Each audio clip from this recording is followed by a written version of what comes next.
क्या तुम्हें लगता है कि लोगों को मुतासर करने के लिए हमेशा अच्छा इंसान बनकर रहना जरूरी है? तो तुम गलत हो। 500 साल पहले एक आदमी ने लिखा था कि दुनिया उन लोगों को याद नहीं रखती जो सिर्फ अच्छे दिखाई देते हैं, बल्कि उनके ख्यालात को याद रखती है। उसका नाम था निकोलो माकियावेली, और उसने जो सिखाया वो आज भी तुम्हें 99% लोगों से आगे लेकर जा सकता है।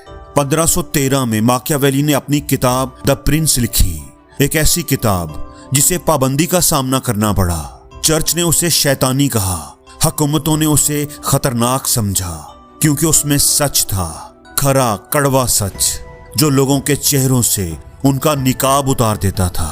और आज की वीडियो में हम देखेंगे कि उसी फलसफे को हम किस तरह लोगों को समझने, उन्हें कायल करने और किसी भी गुफ्तगू में इम्पैक्ट क्रिएट करने के लिए इस्तेमाल कर सकते हैं। इस वीडियो को देखने के बाद अगर तुमने इसे समझ लिया तो तुम्हारा बात करने का अंदाज वो नहीं रहेगा जो अभी है। तुम साइंटिफिक अंदाज में लोगों को समझकर उनसे अपनी बात मनवाने का ऐसा तरीका सीख लोगे कि वो खुशी खुशी तुम्हारी बात मानेंगे।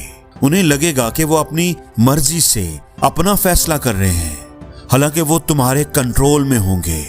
तो पहला असूल, चॉइस का धोखा। लोगों को चॉइस दो, कंट्रोल नहीं।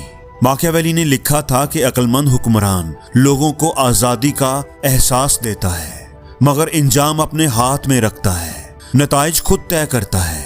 अगर आप बातचीत को, लोगों को अपने कंट्रोल में रखना चाहते हो तो आप ऑप्शंस को इस तरह डिजाइन करो कि हर रास्ता उसी सम्मत में जाए जहां आप चाहते हो। अगर आप किसी से अपनी बात मनवाना चाहते हो तो उसे कभी भी डायरेक्ट ना कहो कि ऐसा कर लो वैसा कर लो, बल्कि उसे चॉइस करने का हक दो। स्ट्रेटेजिक अप्रोच यह है कि उसे बोलो कि देखो, हमारे पास दो रास्ते हैं। एक तो ये है कि अभी कदम उठाया जाए और फायदा लिया जाए, और दूसरा ये है कि अभी इंतजार किया जाए, सोच समझकर फैसला किया जाए। मगर इतनी देर में मौका हमारे हाथ से निकल सकता है और ये मौका दोबारा नहीं मिलेगा। मौका हमारे हाथ से निकलकर किसी दूसरे के हाथ में चला जाएगा। इस तरीके में आप हकीकत नहीं बदलते, आप जाविया बदलते हैं। अब आपने क्या किया? आपने फैसला सामने वाले की मर्जी पर छोड़ दिया, चॉइस करने का हक उसे दे दिया, लेकिन अपने फ्रेम ऐसा सेट किया कि वो वही करेगा जो आप चाहते हो। वो पहला रास्ता ही चुनेगा। लेकिन सिर्फ चॉइस काफी नहीं होती, फैसला करवाने के लिए एक और चीज चाहिए, और वो है खौफ का एहसास। इंसानी नफ्सियात यह है कि इंसान फायदा हासिल करने में सुस्ती दिखा सकता है, लेकिन नुकसान से बचने के लिए वो फौरन फैसला करता है। लोग तब तक फैसला नहीं करते जब तक उन्हें नुकसान का डर ना हो। अब आपने अर्जेंसी कैसे क्रिएट करनी है, उसके 3 तरीके हैं। मसलन अगर आपने किसी को कोई चीज बेचनी है तो पहला तरीका, कमी का एहसास।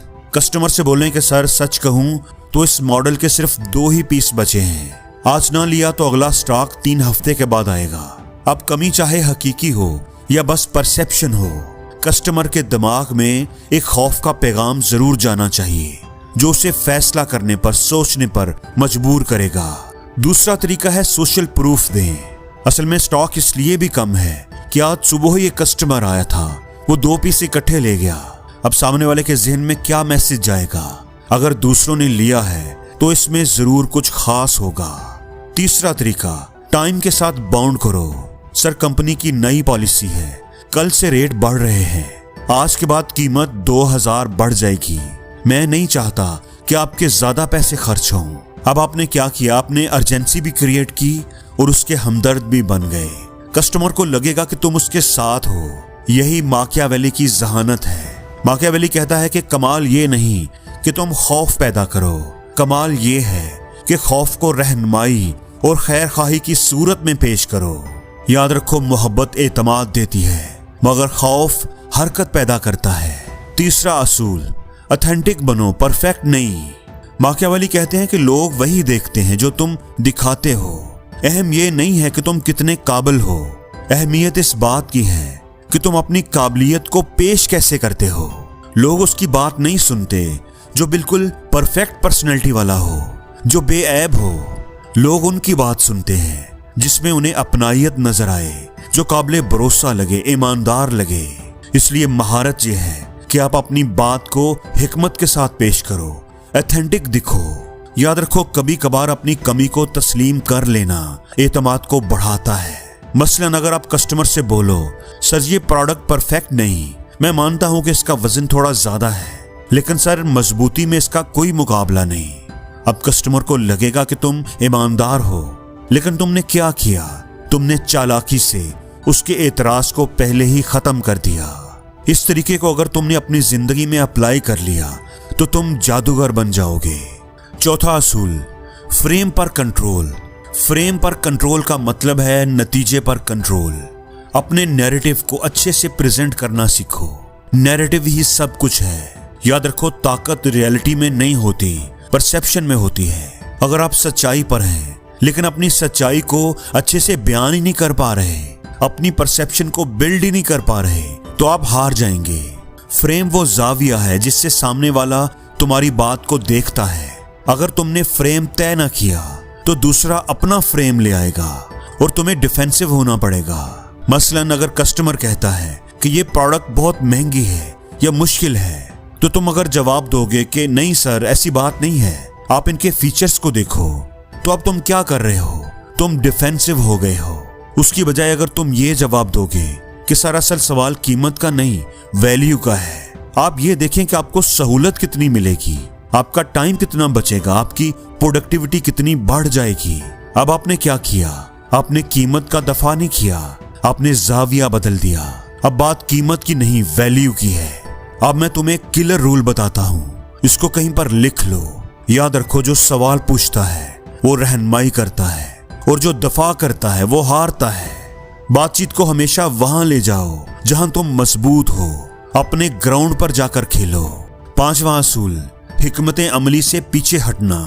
ये बहुत ही आला असूल है और 90% लोग इसे अच्छे से समझ ही नहीं पाते। कभी भी जल्दबाजी करने की, अपनी बात मनवाने की जल्दी ना करो, बेचैनी ना दिखाओ।